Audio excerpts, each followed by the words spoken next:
A independência do Brasil.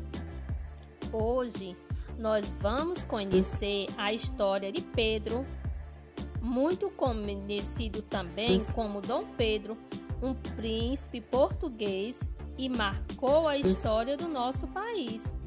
Vamos descobrir por quê? Para entender melhor, vou contar tudo desde o início. Tudo começou há muito tempo atrás.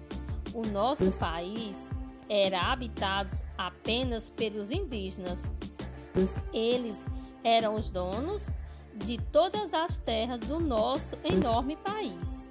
Porém, chegaram os portugueses em grandes navegações e tomaram as terras dos povos indígenas. Com isso, Portugal tornou-se dono de tudo que tinha aqui. O Brasil virou colônia de Portugal. Lá em Portugal existia um rei que governava tudo. E após muitos anos governando o nosso país, o rei de Portugal decidiu vir morar aqui. Naquele momento era o mais seguro. Então ele, a rainha, o príncipe Pedro e vários outros portugueses passaram a morar em nossas terras. Algum tempo depois, o rei, com medo de perder o seu reinado em Portugal, teve que voltar para lá.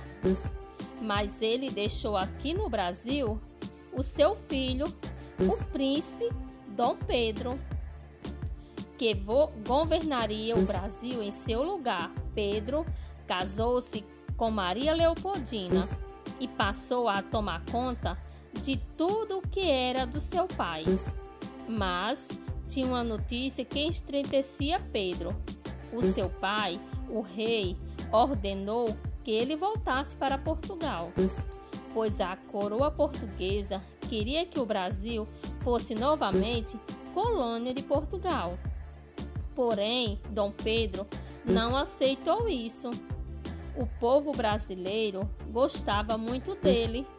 Então, Dom Pedro resolveu fazer algo para mudar isso. Foi então que no dia 7 de setembro do ano de 1822, Dom Pedro foi até as margens do rio Ipiranga, ergueu sua espada e gritou bem alto: independência ou morte!